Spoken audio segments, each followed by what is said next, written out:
જમ્મુ કાશ્મીરમાં થયેલા આતંકી હુમલામાં મૃત્યુ પામેલા 3 ગુજરાતીની આજે નીકળેલી અંતિમ યાત્રામાં હજારો લોકો જોડાયા હતા।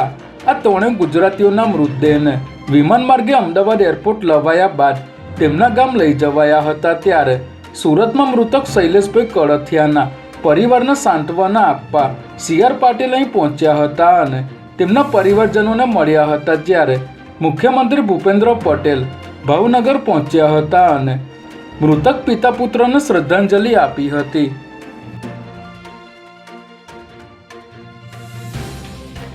નડિયાદ જેલમાં રાખવામાં આવેલા કુખ્યાત મોન્ટુ નામદારની SOGએ ટ્રાન્સફર વોરંટના આધારે ધરપકડ કરી છે। થોડા સમય પહેલા મોન્ટુ નામદારના ઘરે SOGએ દરોડો પાડી 2 એરગન અને રોકડા રૂપિયા 1.80 કરોડ સાથે તેના ભાઈની ધરપકડ કરી હતી। ત્યારે મોન્ટુ જેલમાંથી પેરોલ ઉપર છૂટીને બહાર આવ્યો હતો। ત્યારે તે આ પૈસા અને એરગન ઘરે મૂકી ગયો હોવાનું તેના ભાઈએ કબૂલ્યું હતું, જેને પગલે SOGના PI મિતેશ ત્રિવેદીએ મોન્ટુ નામદારની નડિયાદ જેલમાંથી ટ્રાન્સફર વોરંટના આધારે ધરપકડ કરી હોવાનું જાણવા મળી રહ્યું છે।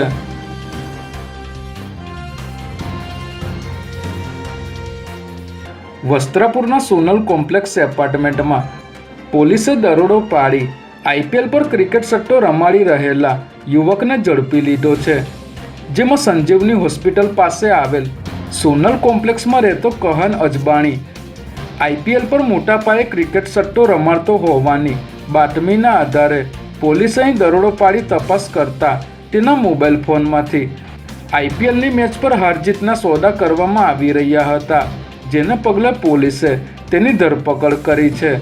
પ્રાથમિક તપાસમાં જાણવા મળ્યું છે કે કહાન અજબાણી નામના યુવકે તેના મિત્ર સાથે મળીને 26 લાખમાં માસ્ટર ID ખરીદી અન્ય બુકીઓને આપ્યા હતા।